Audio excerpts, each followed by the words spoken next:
Hello, bruv. We're back with more books. And the crazy nutcracker witch. And some more pumpkin, buddy.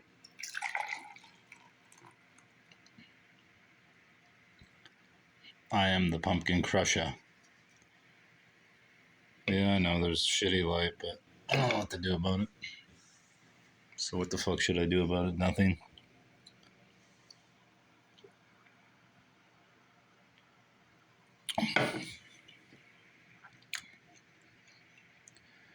That's pretty bland, bruv.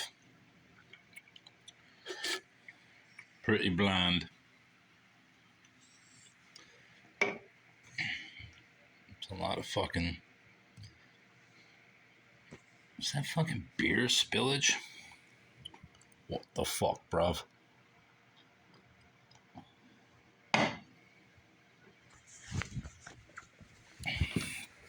It does look like beer spillage.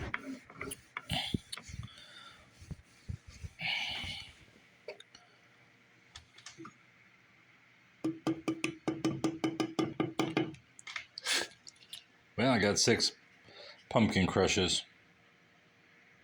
Damn, my light is so bad. Couldn't be this camera, could it?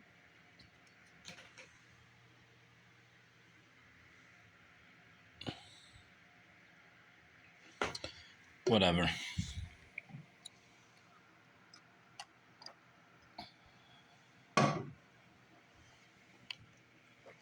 Let's ask the witch. What do you think, bruv? Fuck that shit. You Illuminati sons of bitches. Tired of this bullshit. Tired of woodchucks. Tired of fucking groundhogs. Tired of Illuminati motherfuckers running our lives. Running and ruining our lives. No taxation without representation. Fuck the police. Fuck them. Fuck them!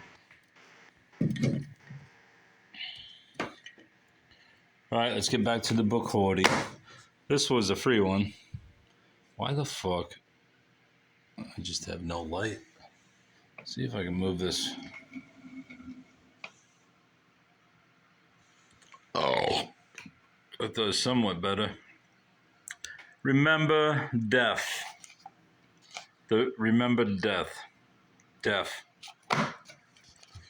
Agatha Christie. This was a free... Oh, look at the little skulls on there. Oh, cute. This was a freebie at the library. I went there to go to their little bookstore, but it was closed. 1947. Don't really care about Agatha Christie, but nice little free mass market. Slap it on the shelf.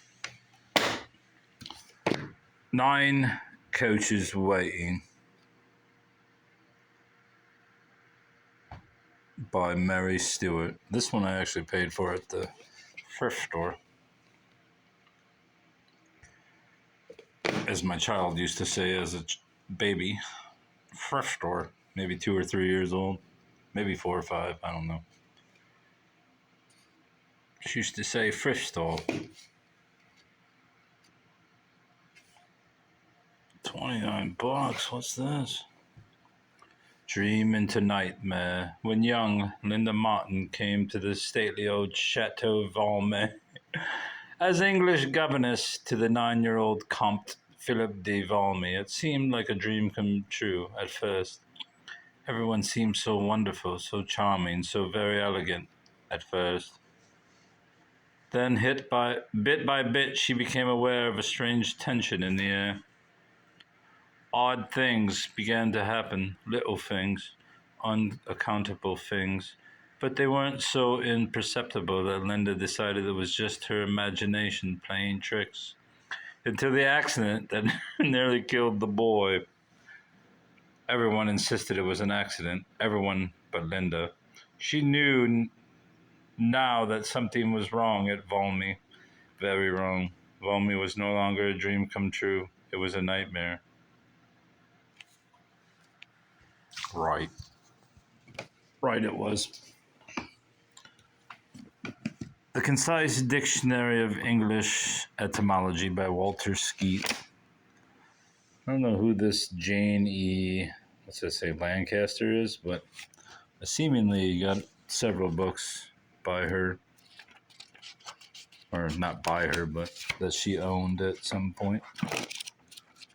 I think I already have this book, but now I have another copy if I don't. You know what etymology is? It's the origins of words.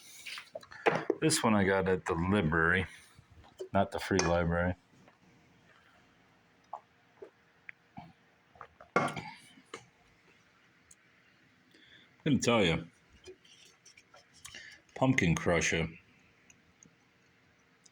literally has no taste. Doesn't taste like anything, it just tastes like malt. Remarkable My Chicken Women by Julie Fender. I looked through this earlier and I didn't. Well, this also shows Isaiah 42, 2 through 5, or 44, 2 through 5. So maybe these were religious women. I guess I've heard of Sojourner Truth. I just didn't know she was Michigan, and I didn't see this the first time I went through it. I have heard of, obviously, Rosa Parks and Gwen Frostic, who wrote those little cheesy books. Damn, Gwen lived almost, does that say 2004? Or is that all just fucked up one? That's a fucked up one. Looks like a fucked up one. So I guess I have heard of some of these bitches.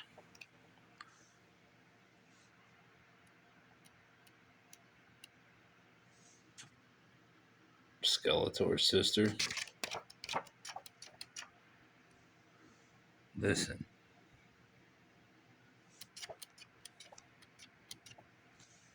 I don't know. Neither do I, love. The Witches of Worm. This was another free book. From the looks of it, it's a kid's book. At least from the illustrations. At least I hope it's a kid's book. If not, it's for fucking idiots. I don't know what the Witch of Worm is. The Witches of Worm are, but I got it. Another freebie. The House on the Strand by Daphne du Maurier, which I could have swore I got last week too. But this was free, so what am I going to say no to Daphne? Can't say no to Daphne, buddy. Look at all these books she has.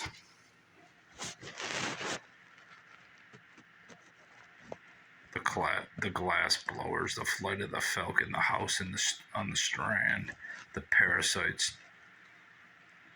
To say Tears Between, a play, The King's General, Hungry Hill, Frenchman's Creek, Come Wind, Come Weather, Rebecca, Jamaica Inn, Gerald, Young George du Maurier, Marianne, The Scapegoat, Apple Tree. I think you get my cousin Rachel,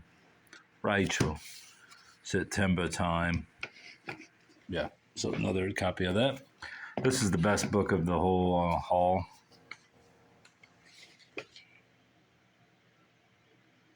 Lots of great illustrations. I don't know why anybody wouldn't pick this book up, because it looks like there were some dealers there looking everything up. This is some kind of church scene that was included in another book and I grabbed because it may be local.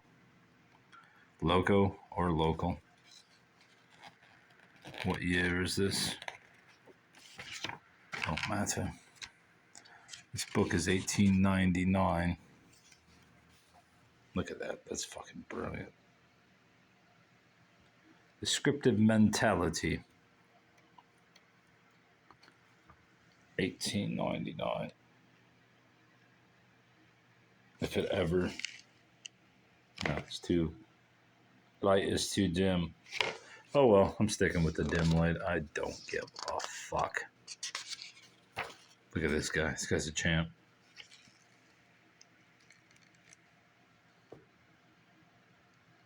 Big old stash. Descriptive Mentality from the Head, Face, and Hands, or Hand, by Holmes W. Merton. Over 600 original drawings by the author. Oh, he drew them himself? This guy's a fucking real champ. There's good things in here. This guy must have been a busy motherfucker. Look at all the shit in there.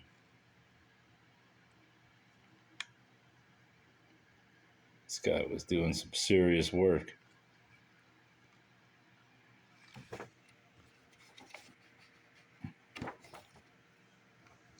Look at this shit. This guy was not messing around.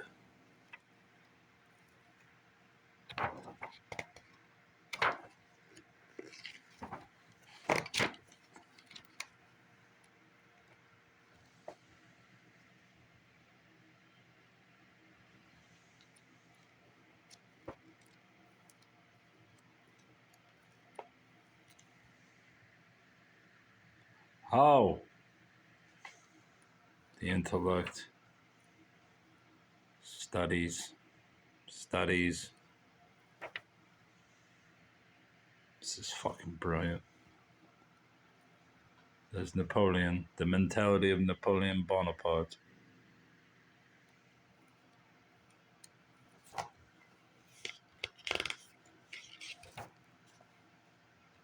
This guy is a champion artist. I'll give him that much credit. Hands. If only there's some ephemera in here, that would be the only thing that made this better. Don't think there is any ephemera. At least I did not see any.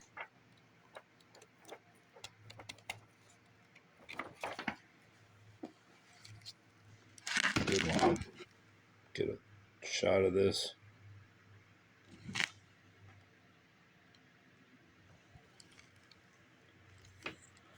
Can't rate it. It'd be great to know what it is. I could probably scan it and darken it to know who owned this book. The Square Hand. Mount Jupiter, Mount Neptune, Mount Mars. Anyway, I think you get the hint. This book is brilliant. Don't know what it's worth. Don't care.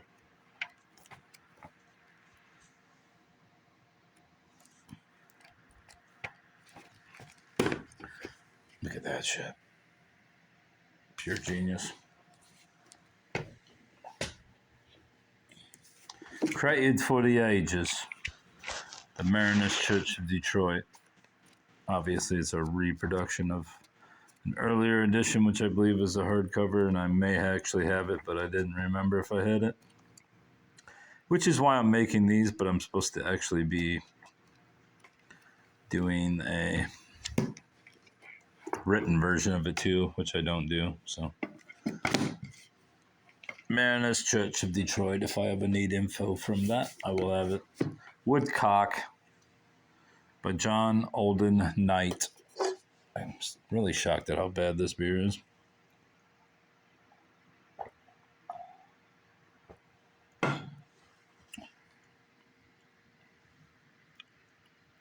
There, I got a little spice.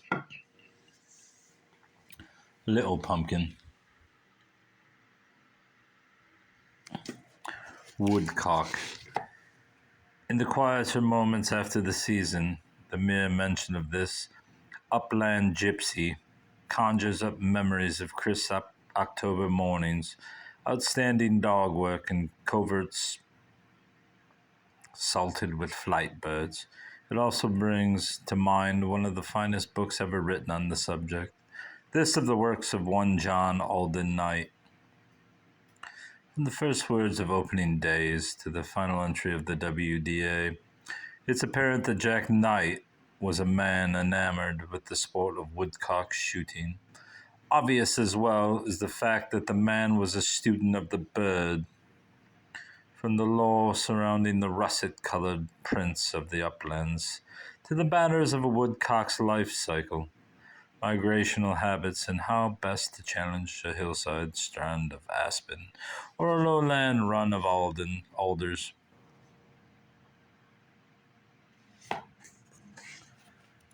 This book has some value, which is why I got it. I don't plan on keeping it. Don't know what year it is. Probably the 60s. 89. Well, I was close. I was only 3 decades off. Then again, it was printed by Auburn in Auburn Hills, Michigan. So maybe it was a local book. If it is, I will keep it in that case, but I don't know. I'll have to look up the info. I will have to look it up, bruv. The Lords of Poverty by Graham Hancock. The Power, Prestige, and Corruption of the International Aid Business.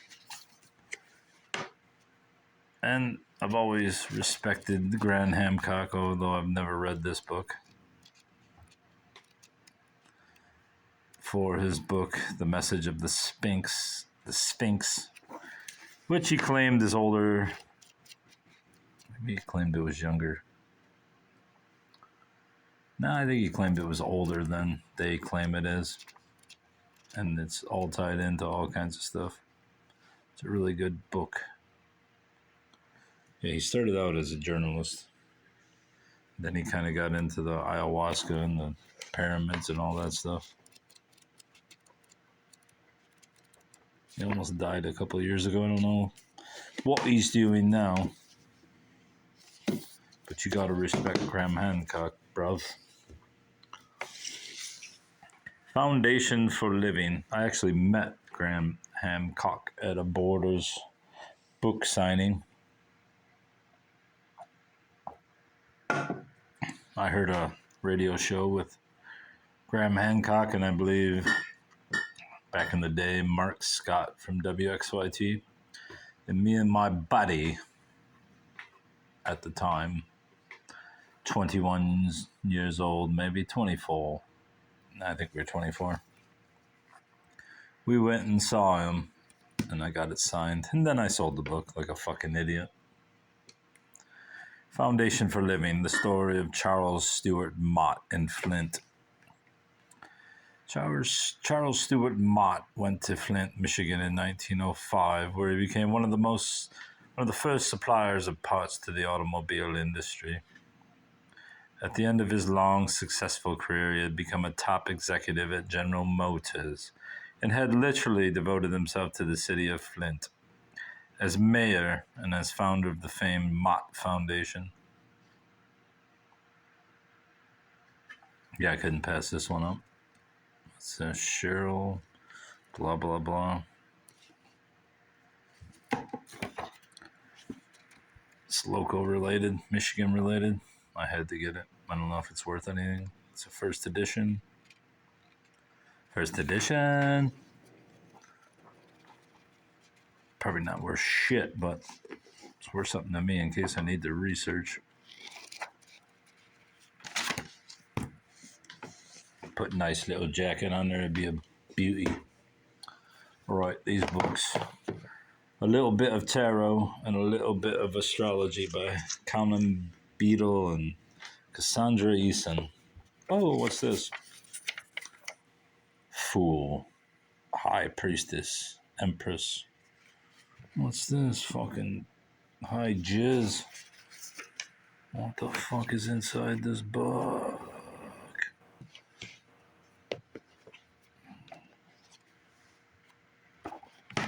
Anyway, I guess you know about astrology and tarot, or as much as the book's going to tell you, so there's no real specification. It just gives you a cursory glance of both of the studies.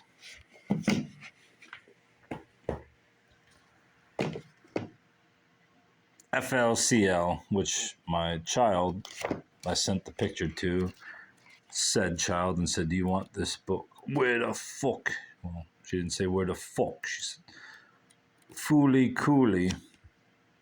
And I'm like, what are you talking about? Do you want this book? Yes, I want it. So it will go into the Pokemon stack that I have to send.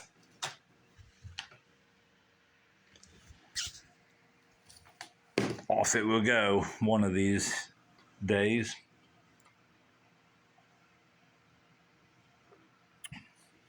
Well, I crushed that pumpkin fucker. Maybe the next one will be better.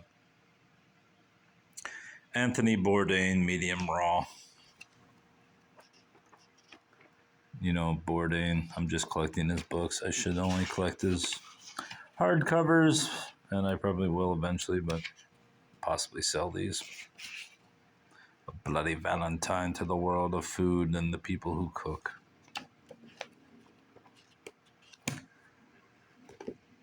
Does he have his earring on here? No. He hadn't immatured to that point. No, I've got 3 or 4 books on Bourdain. Ernest Hemingway, The Dangerous Summer. I didn't even know this book existed. Obviously, it's not old. In 1959, Ernest Hemingway returned to Spain both to revisit the country he loved more than any other except his own and to see a series of bullfights that promised spectacular performances by 2 great rivals. The Dangerous Summer is Hemingway's first-hand chronicle of that brutal season of bullfights. Well, I'll never read this book. I read the one book he wrote about bullfighting. Absolutely bored by it. Don't care about bullfighting. I mean, it's dumb, the actual sport, but I don't really give a fuck. If they kill the bulls, it's boring. Boring. Ignorant. I actually like when the bulls get the humans. Not that I have any particular like of the bulls, but if I had to choose one who is there against his will, I would say it was the bull. So fuck the human. Violin, a novel by Anne Rice. I don't know if this is a book club edition because it says a book of the month club main selection, so probably worth nothing, but also looks to be an early. Obviously, it's a hardcover, so it's the first trade edition. I don't know if that gives it any value. Don't care. She's dead. I also found that one book again. What's it called? The one where she renounces the darkness and looks like a mental patient on the cover. Anyway, 1239. That's probably some kind of Illuminati symbolism. I accept that book. I will jacket it. On this day in Detroit history. I like how they just put a bunch of famous people, Martin Luther King and Frida Kahlo. I don't know who the fuck these people are.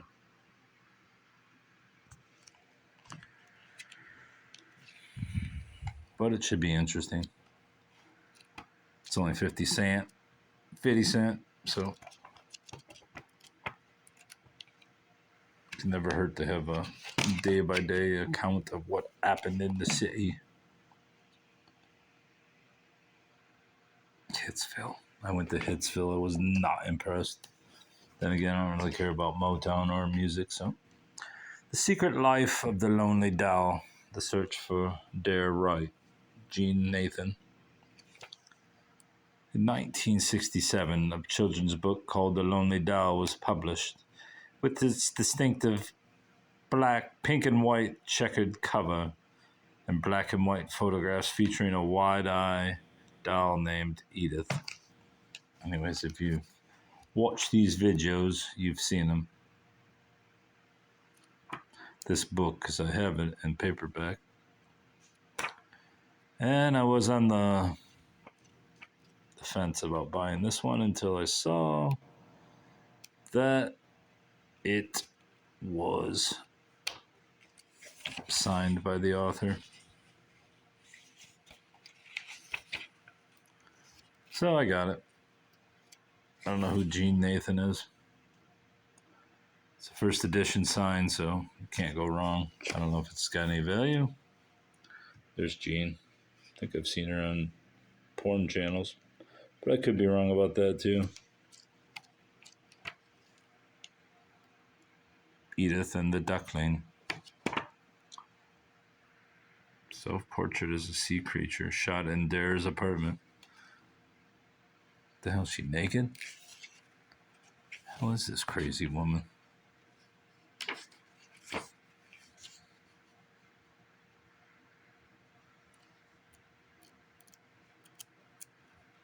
Yeah, she wasn't fucking around.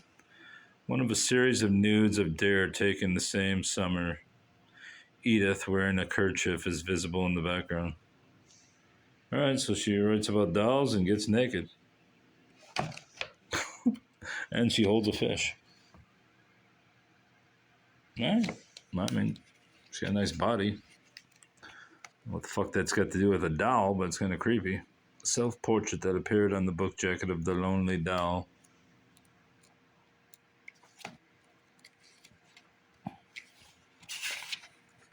Spring Fever.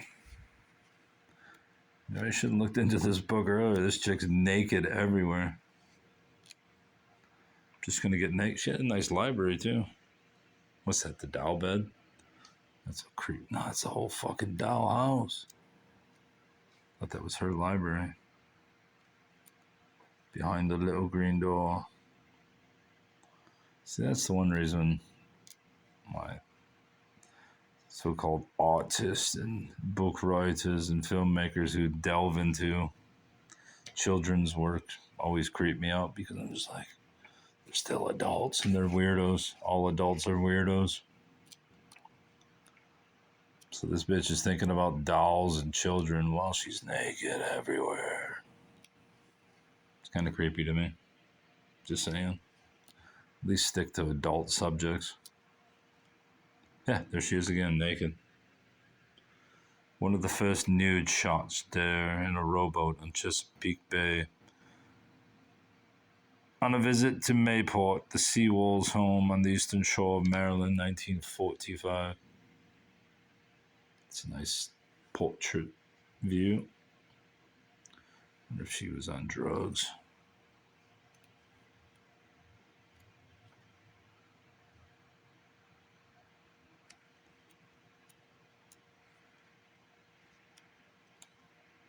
That's Pinocchio. Or whatever the hell she is. Just creepy.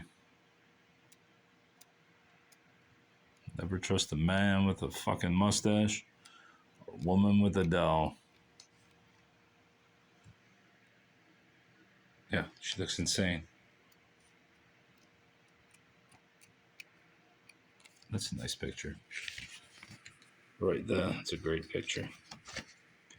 The studio photographs that accompanied the newspaper announcement of Edie and Ivan's engagement. It's a great fucking photo right there.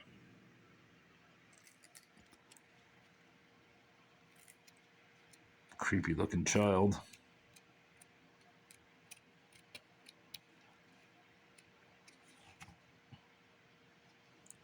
Looks like she straightened her hair. Or she curled it for the picture. Never uncurl your wavy hair, women. What is this shit? Come on now. Yeah. Even the fucking teddy bear's like, what are you doing, bitch?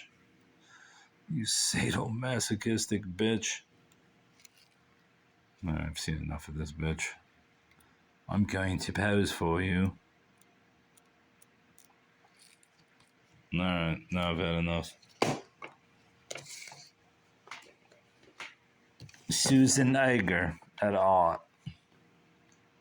Once a year love. This is a Free Press columnist book.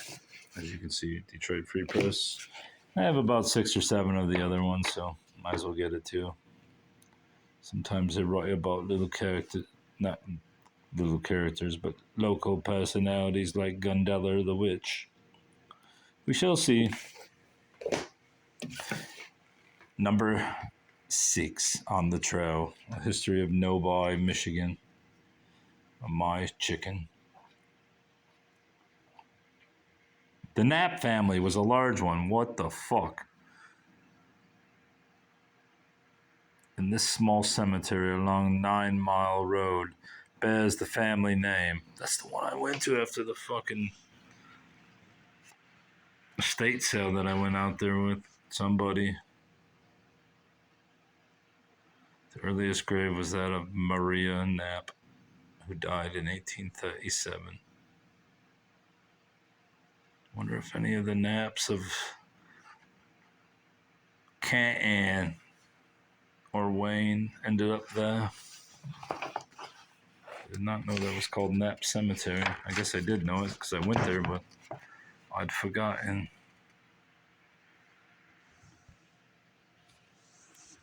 It's crazy.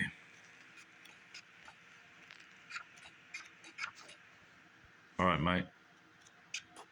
That's all.